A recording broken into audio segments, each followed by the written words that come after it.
जय श्री कृष्णा सभी लोगों को। मित्रों,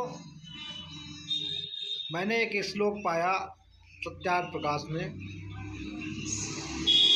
श्लोक था, यत्र नार्यस्त पूज्यन्ते रमन्ते तत्र देवता। जहाँ पर स्त्री तत्व की पूजा होती है, यत्र जहाँ पर नार्यस्त नारी, तत्र वहाँ रमन्ते रमते हैं देवता। जहाँ पर स्त्री तत्व का सम्मान, स्त्री तत्व का आदर, स्त्री तत्व का सत्कार किया जाता है, उस समाज में, उस घर में, उस वातावरण में देवता रमण करते हैं। देवता मतलब मेरा ध्यान गया कि देवता क्या? देवता मतलब देने वाला। यानी देने वाला कौन हो सकता है? देने वाली ऊर्जा कौन हो सकती है? वो सिर्फ सकारात्मक ऊर्जा हो सकती है। यानी जहाँ पर स्त्री तत्व का सम्मान होता है, वहाँ पर सकारात्मक ऊर्जा का अवतरण होता है, सकारात्मक ऊर्जा वास करती है। क्योंकि जहाँ नारी तत्व का सम्मान होता है, वहाँ पर प्रेम तत्व उत्पन्न होता है। जहाँ पर प्रेम तत्व उत्पन्न होता है, वह नकारात्मक शक्तियाँ छिन्न भिन्न हो जाती हैं और सकारात्मक ऊर्जा, सकारात्मक शक्तियाँ भ्रमण करने लगती हैं। और मैंने इसका मंथन किया तो पाया कि सिर्फ नारी तत्व ही वो तत्व हो सकता है जो वो उस असीम ऊर्जा को, उस सकारात्मक ऊर्जा को धारण करने की क्षमता रख सकती हो, जिसने स्वयं ब्रह्म को अपने में धारण किया हो। स्वयं ब्रह्म जब संसार में आता है तो प्रकृति, नारी मतलब प्रकृति ही वो उस पुरुष को अपने में धारण करने की क्षमता रखती है।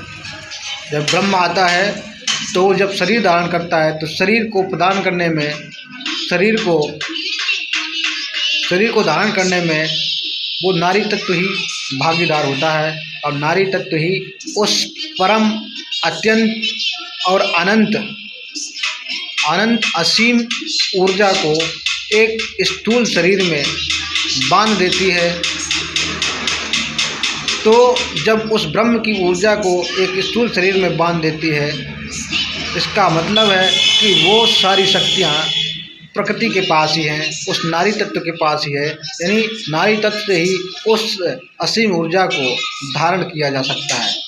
इसलिए ही ग्रंथों में, शास्त्रों में स्त्री को सर्वमान्य और पूजने योग्य बताया गया। अगर हम स्त्री तत्व का सम्मान करें तो हमें उस असीम सकारात्मक ऊर्जा को धारण करने की क्षमता प्राप्त हो सकती है। तो मित्रों, और हमने ये अनुभव भी किया होगा कि जब गृह कलेश होता है, स्त्री का जहाँ अपमान होता है, जहाँ पर स्त्री का तिरस्कार होता है, वहाँ पर नकारात्मक शक्तियों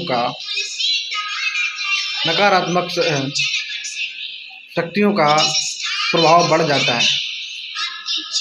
जब नकारात्मक शक्तियों का प्रभाव बढ़ जाता है तो हमारा ध्यान उनकी तरफ आकर्षित हो जाता है। तो जब ध्यान आकर्षित हो जाता है, ये हमने पाया है कि जिधर भी ध्यान जाता है, ध्यान जिस तत्व में लग जाता है, हमारी ऊर्जा का प्रभाव उसी तत्व में चला जाता है, जिससे हम अपने मूल्य, यानी जिस धारा में हमें बहना चाहिए, उस धारा से हम विचलित हो जाते हैं और हम अपने लक्ष्य को प्राप्त नहीं कर पाते। अपने लक्ष्य को प्राप्त करने के लिए ध्यान ही वो साधन है जिसके द्वारा हम अपने लक्ष्य को प्राप्त कर सकते हैं।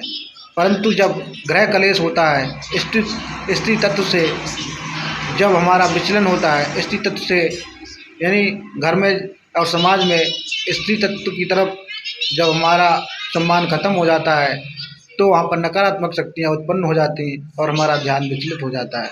इसलिए हमें स्त्री का हर जगह, हर समाज में सम्मान करने का प्रयास करना चाहिए और उसे अच्छा सम्मान देने का, उसको समाज में अच्छा आदर देने का एक लक्ष्य बनाना चाहिए, जिससे हम अपनी सकारात्मक ऊर्जाओं को धारण कर सकें और अपने समाज को बेहतर बना सकें।